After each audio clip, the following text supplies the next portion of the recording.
So, do you want to talk about books and just ignore the fact that I haven't uploaded in months? Because that's what I want to do. I have so many. I barely read anything compared to other booktubers. My Fable is so out of date. I kind of just like, I started getting my life put together again, and I threw my reading journal and my Fable out the window. I don't know why. I don't know why I did that. Hi friends, welcome back to the channel. Today I'm going to be talking to you about all of the books that I've read so far this year. This idea originally started as like a quarter of the year check-in, but then, as you know, I fell off the face of the earth, and I am a little late to a quarter of the year because I think that technically would have been the beginning of April, and I'm filming this on the last day of April. And when will it be put up? You tell me. I'm all for you scratching the crap out of that post, but I've only got like 30 minutes on my card, and I really want to get this done in one go. I started off the year doing wonderfully. I was still uploading videos to YouTube. I was reading consistently. I was living life. January in general is just not good for me. After Christmas happens and it's still really cold out and blizzards are happening and I'm stuck inside, I don't feel good. But I ended up curing some of that with books, and I specifically planned to have a very fantasy forward winter, which I did. I had a very fantasy forward January. I originally went into January planning to read 4 fantasy books. This was back when I was still doing TBRs. I mean, we're kind of doing them, but it's seasonal now because I don't like to set my hopes too high. I had been reading A Court of Silver Flames since October of last year. And by reading, I mean picking it up at night and reading like a page or two every few days. So I didn't get very far into it in 2024, and I really went hard on it at the beginning of 2025. So the first book that I finished this year, if you couldn't guess because I literally already said it, is A Court of Silver Flames by Sarah J. Maas. As you know, I'm obsessed with the series. My absolute favorite is always going to be A Court of Mist and Fury, and if you have a different opinion, the only other opinion I would accept is A Court of Silver Flames, because this is definitely second best for me. I absolutely understand where everybody's coming from. Anybody who is a Cassian girly is going to love this. And don't get me wrong, like, I connected to Nesta more than I think I have ever connected to Feyre. So like, it's kind of crazy that I'm not considering this my favorite, but there was just something about A Court of Mist and Fury. This is not even about A Court of Mist and Fury. It just always comes back to it. It always comes back. I will never shut up about A Court of Mist and Fury. There's something about that book specifically, the way that the banter happened, the way that things unfolded. It's what I live by. It's the blueprint for me. But I definitely think that this is my runner-up to A Court of Mist and Fury because it gave me a lot of similar feels. I connected to Nesta so much, which is scary because she was going through it, but so am I most of the time. I think overall, this would be my favorite story, whereas A Court of Mist and Fury was my favorite romance, because I really feel like A Court of Silver Flames dived more into Nesta and her story rather than just her relationship. She really learned about herself more before she dived into anything else, if you know what I'm putting down. So 5 stars. Immaculate start to January to 2025. I finished off A Court of Silver Flames feeling so good, thinking that I was going to rule the world. And then I was like, let's just keep going and start a new fantasy series that no one is going to shut up about. And I definitely am not going to shut up about. And that is Fourth Wing. I picked up Fourth Wing in January. Oh, I finished it in January too. That's crazy because my dedication starts to fall off in February. As you know, if you've watched one of my last reading vlogs about reading Fourth Wing, I am obsessed with this book. Obsessed. And I know that a lot of people are either really obsessed with this book or they hate it, and that's fine, I guess, but I'm on the I love it. I keep going back and forth. While I was reading Fourth Wing, I like totally threw Reese out the window and was like, Xaden is the book boyfriend. I'm obsessed with him. He's the blueprint. And I don't know what to tell you. I don't know what to tell you to this day. They're book boyfriends, so I can have both of them, okay? I am obsessed with Xaden and Violet's relationship. I am obsessed with the world building that Rebecca Yarros created. I'm obsessed with almost every character in this book. Fourth Wing was killer. I highly recommend Fourth Wing if you haven't read it. I know that some people don't like it, but I think that if you like romantasy in general, you're going to like that book. So I continued on the trend, and as soon as I put down Fourth Wing, I picked up Iron Flame. Iron Flame, for me, was a 4-star. I still am obsessed. I didn't hate it as much as everybody else did. I think a lot of people didn't like this, but I do think that it lacked in certain areas. I think that there were still some great jaw-dropping moments. There was still a lot of build up in Violet and Xaden's relationship. I mean, it's the second in a series in what is supposed to be like a 5-book series from what I have read. So it wasn't as exciting as the first one, but also like, I didn't know what to expect going into Fourth Wing. I knew what I should have been expecting going into Iron Flame, and I do think that there were certain areas that I wish happened a little differently. The last jaw-dropping moment, like the last few pages of Iron Flame, are still really good. I was not expecting them, and it was fire. So I don't know what people complain about that, because that is insane. By the time I finished Iron Flame, it was officially February, and I decided to get back into the habit of reading multiple books at once because I thought I could handle that.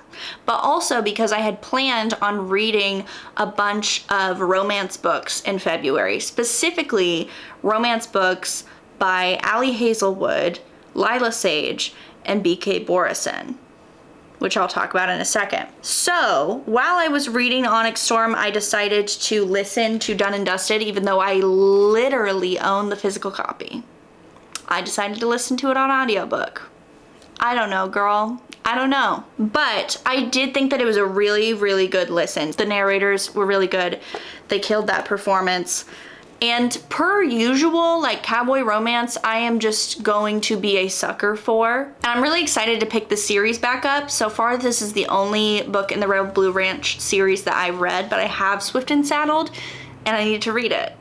Listen, I have a problem with picking up the first in a series and then not finishing the series right away. Done and Dusted was definitely a cute cowboy romance moment. I gave it 3.5 stars because I did really like the main character in this book from what I remember. I thought that the romance was cute. I wish that the story had a little more going for it. I think one of the main things that I complained about for this book was that I was excited to see relationships develop with other characters already. And so I already felt like I was getting pulled away from this story and wanting to go to the next or wherever those characters would end up having their relationship. Overall though, it was a really happy-go-lucky time, and definitely think that you should read it if you're into cowboy romance or wanting to try it. I enjoyed it. And then, it took me half of February, I finished Onyx Storm.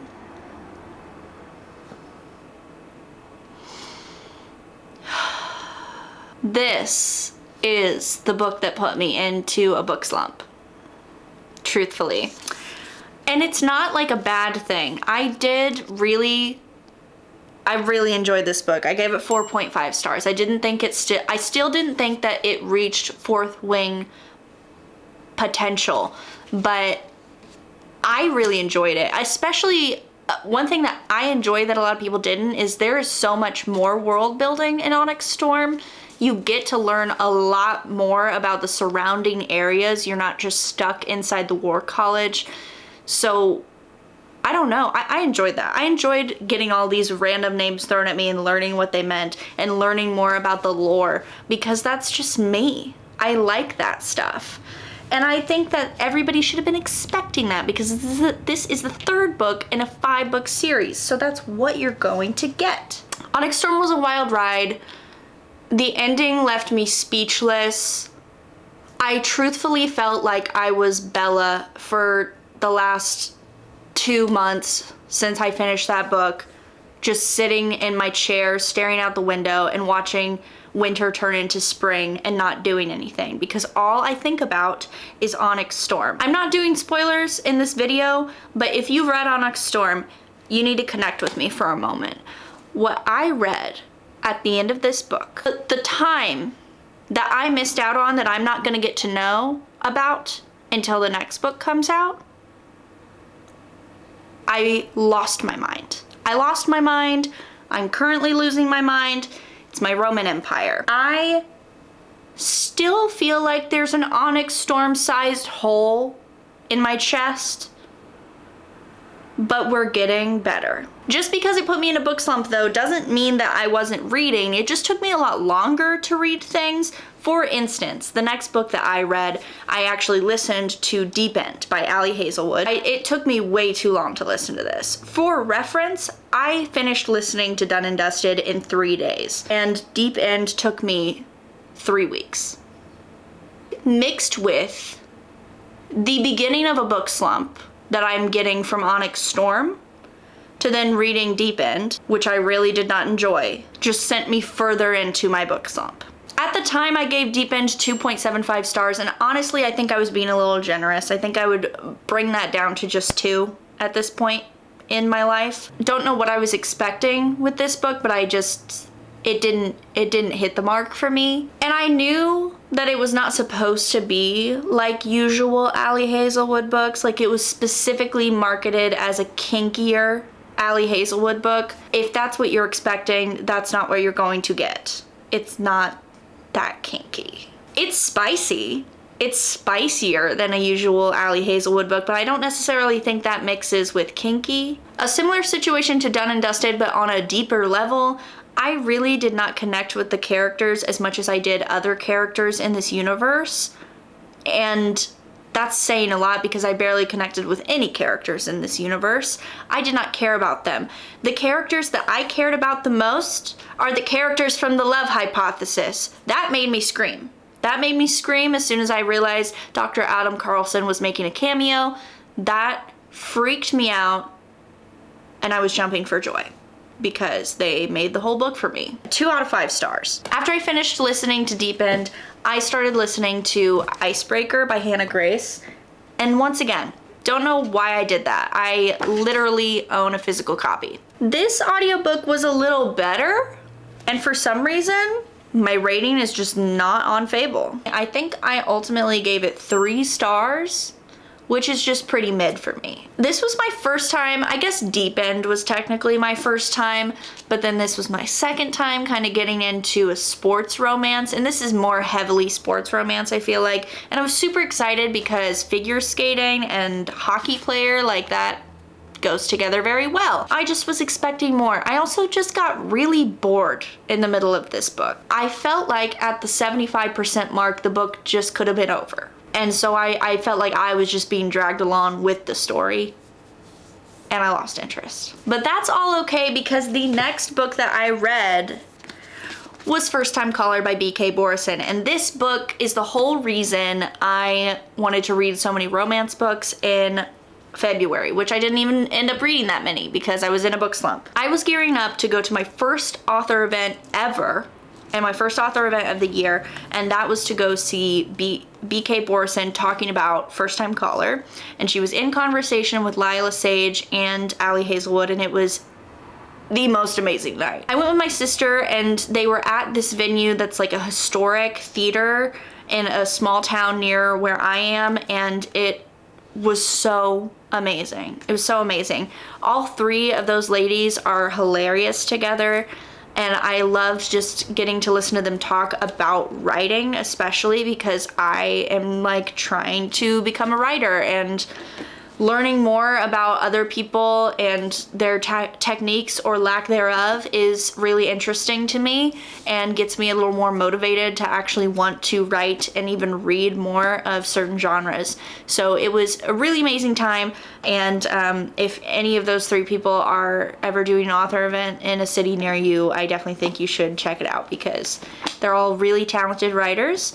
And they're all really hilarious. And speaking of amazing, I am obsessed with this book. I'm obsessed with this book. This is my first 5-star romance of 2025. I just can't tell you. I can't tell you like how excited I was for this book and how it just like still blew me out of the water. I was excited for this book since the moment I realized it was supposed to be a play on Sleepless in Seattle, which I love that movie. I love all of the big 3 Nora Ephron movies, which all of the books in the series are going to be based on each one of them. I loved their romance. I was obsessed with this book. And the setting in Baltimore, truly a book for the romantics too. Like, I could not have read this at a more perfect time. It was like right around Valentine's Day. So good. It's so good. After I finished First Time Caller, I picked up Dungeons and Drama by Christy Boyce. I had been wanting to read this. It's on my TBR for a while. And so I downloaded it on my Kindle. I'm obsessed with Dungeons and Dragons, as many of you may know. I think I saw that my brother had read this book and he had highly recommended it. I ended up giving Dungeons and Dragons 5 stars because I love Dungeons and Dragons. I ended up giving Dungeons and Drama 4.5 stars. I really loved it. It was I did read a young adult fantasy last year, but this was one of the first young adult just straight up romance books that I've read in my adulthood, and it was just so cute. It was honestly adorable. I loved all of the nods to Dungeons and Dragons, of course, and also like theater, because the main character is a theater nerd, and like that was me. Like, I am basically her. And yeah, some of the dialogue she said made me cringe a little, but honestly, that was me in high school. It was also a really great use of the fake dating trope, which I'm obsessed with. Fake dating, enemies to lovers, found family. Those are my top 3, I think. Dungeons and Drama was like one of the first books I started reading in March, and then after that I picked up In the Weeds by B.K. Borison because I told myself I was gonna read each of the books in the Love Light series for each of the seasons, and I was like, you know what, it's March, it's officially spring, let's pick her up. And this book took me all of March to finish, because I did not enjoy it at all. It's literally crazy how I can go from one of my favorite authors at the moment and have a 5-star read to literally a 1-star read. I didn't connect to these 2 people at all. I was excited when I was reading Love Light Farms. I really liked Beckett, and then when I got to In the Weeds, I don't think he was the same guy, because I had no interest in him, and it seemed like he had no interest in sharing his soul with me on the page. So that was a little bit of a disappointment, but you know, we made it through. We eventually made it through. I should have DNF'd it. I keep telling myself I should just be a little more lenient about DNFs, because then maybe I can come back to it at a different time and it might feel better for me, but I didn't. I have learned a lesson. Maybe. 6 minutes! 6 minutes! Do you know you only have 6 minutes? When I finished In the Weeds, I picked up Magnolia Parks. Jaw dropped for Magnolia Parks. Truthfully. Didn't know what to expect going into it once again. Had no idea, but it was so good. It was so intoxicatingly good that it does not matter how much hype there is, like, you should read it. I don't know why I haven't continued on with the series yet. I need to. I need to pick up the next book yesterday. There were so many times I literally just sat down my Kindle and went. I was obsessed with Magnolia Parks. It is truthfully such an intoxicating, toxic relationship, but like, I can't put it down. I can't put it down. I have to switch over to Goodreads. I gave it 4 out of 5 stars. I don't know why I didn't give it 5. I should probably just give it 5. I've been stingy with stars recently, okay? We're putting her at 4, but it's probably more like a 4.5. I haven't put it on Fable yet, so I haven't been able to do my 0.5s. We're gonna say 4.5. And then while I was reading Magnolia Parks on my Kindle, I was reading You Between the Lines. I have no idea. I think I literally just saw this at Barnes & Noble and picked it up, and like for good reason, because I'm obsessed with her. This was a 5-star read. I just finished it a few days ago, and I'm obsessed. I'm obsessed with it, dude. Like, this book was made for me. This is a romance book that was made for me. It's about 2 rival poets in an MFA program, and they've known each other since high school, and I connected with the main character so much. Like, Lee is going through so much mental health issues and trying to find herself and her voice and working through that. And if that isn't me, and Will is hot, and he's also like going through stuff, but he's hot. So that was 5 stars. That's like all I can tell you about that. Girl was like me. She struggles with her mental health. Boy struggles with his mental health. He was hot. Enemies to lovers. What more do you want from me? That is 5 stars. And most recently, I just finished The Housemaid by Frida McFadden. I've been meaning to read a Frida McFadden book for so long, and I decided to go ahead and give that a shot because I knew that the movie was going to be coming out later this year. And I'm glad I did. I'm glad I listened to that book. It's also a great listen. So if you like thrillers, if you want to listen to thrillers, definitely look into The Housemaid by Frida McFadden. I'm excited to continue on with that series as well because Jaw was dropped. I honestly was not seeing a lot of the twists. Some of them I kind of started figuring out, but ultimately, no. It was wild. It was a wild ride. It was really great. I gave it 4 stars. Listen, my system, it's just my system. I don't know what to tell you. I sit down here and I try to talk to you about what I rated books and what I think of books. And ultimately, I don't know what to tell you because my rating system is crazy because it's all just made up in my head. So yeah, those are the 13 books. I think there's 13. If I missed something, I guess I'll put it on the screen here. If I didn't, yay me. Those are the 13 books I've read so far this year, and I'm excited to keep it going, keep doing the thing, and hopefully talking to you guys about them. So let me know if you enjoyed this little sit down video recapping some of the things that I read, and maybe I'll try to do this more often. And if you didn't like it, you should go ahead and leave me a like anyways, because I asked you to nicely. All right, I'll see you next time. Bye.